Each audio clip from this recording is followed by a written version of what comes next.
Yan,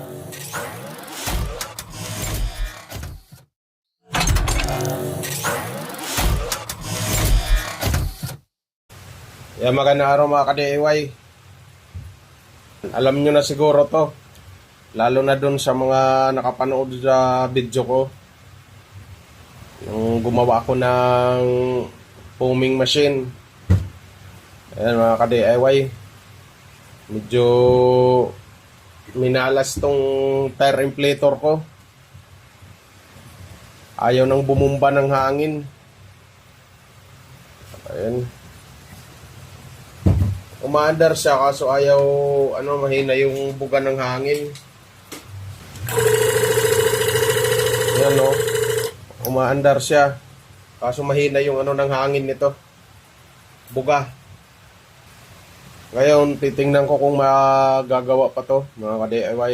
Buksan muna natin para makita kung may sasalba pa yan o hindi na.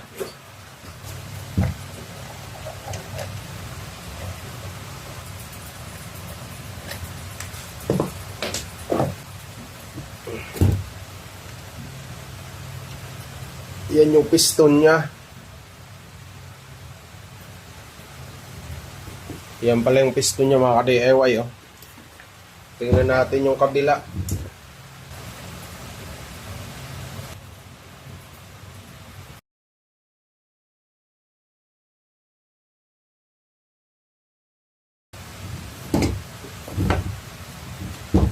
Tingnan natin. Ba't huminang bumumba ng hangin to?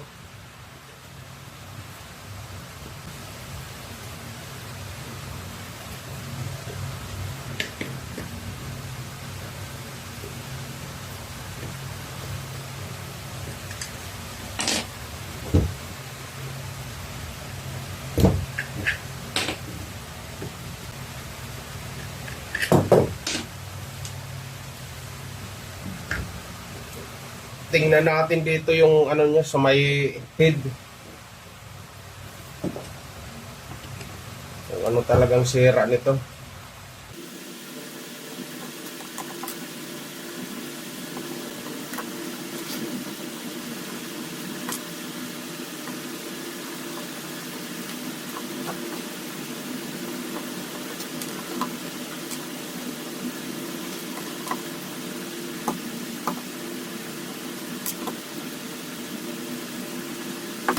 Yan.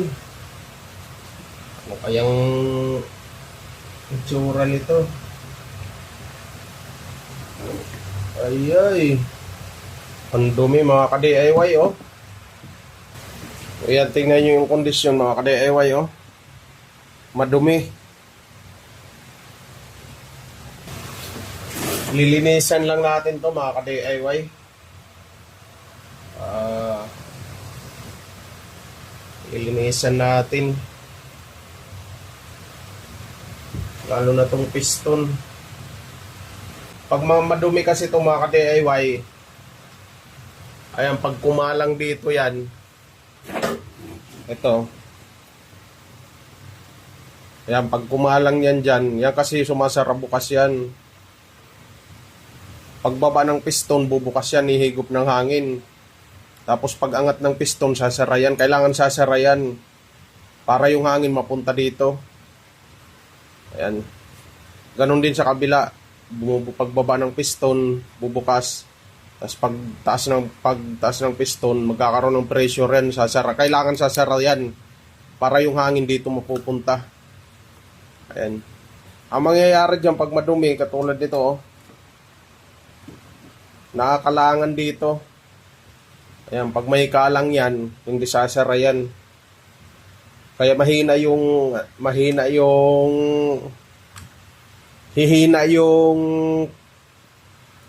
bomba dahil hindi siya totally sasara eh.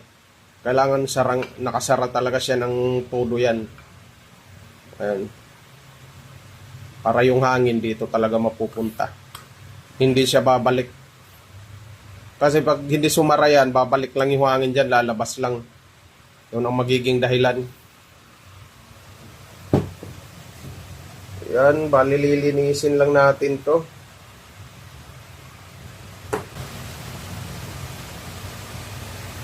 Ayan, dumi talaga oh.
Tapos ito,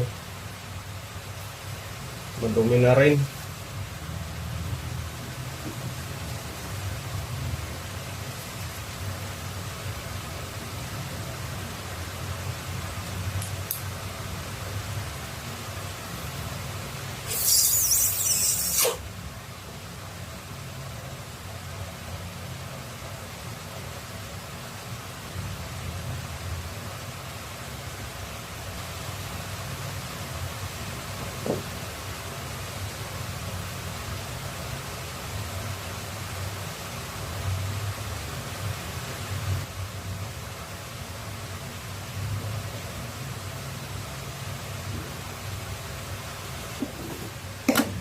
Ayan.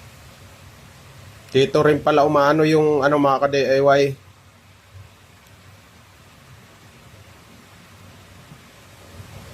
Dito pumapasok yung hangin. Ayan, pagbaba ng piston, bubukas to. Tapos pag balik ng piston pataas, sasara.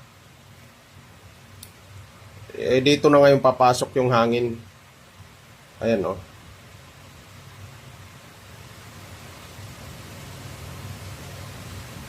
Kala malinis din natin tong guma. Dalawa yan.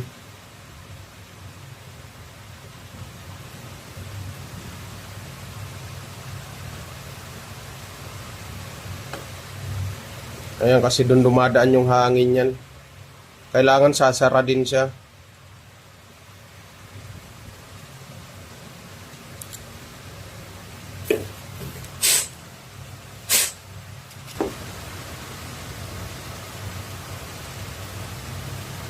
Yan, lalangisan ko lang unti dito.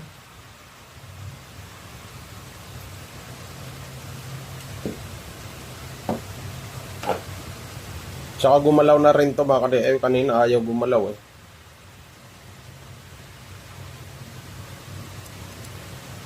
Yan, bukas-sara din ito. Nagbubukas-sara din yan. Ang dalawa. Ayan, lagyan lang natin ng konting langis mga ka-DIY. Pati dito, para lubrication lang.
Ayan, nalinis na yan.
Yan.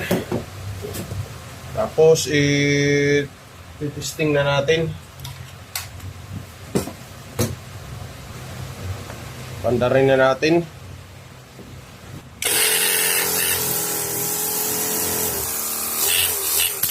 Ayan mga katewa, lakas na ng hangin, no?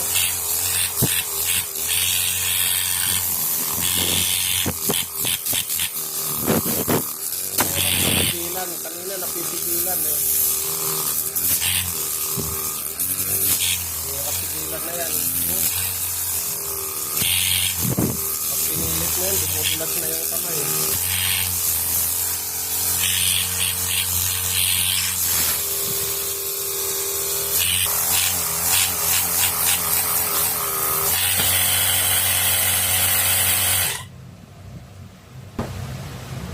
Diyan, buuin na natin ito mga ka-DIY.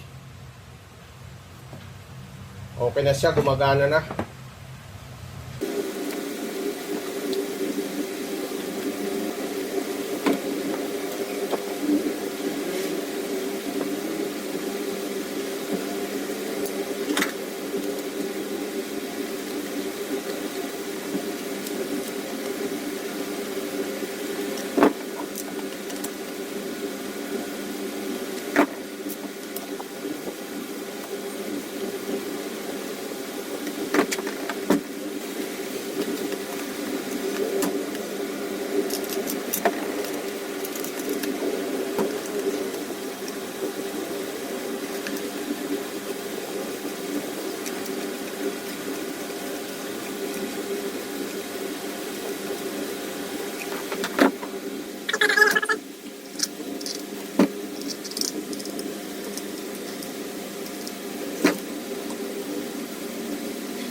ang hangin.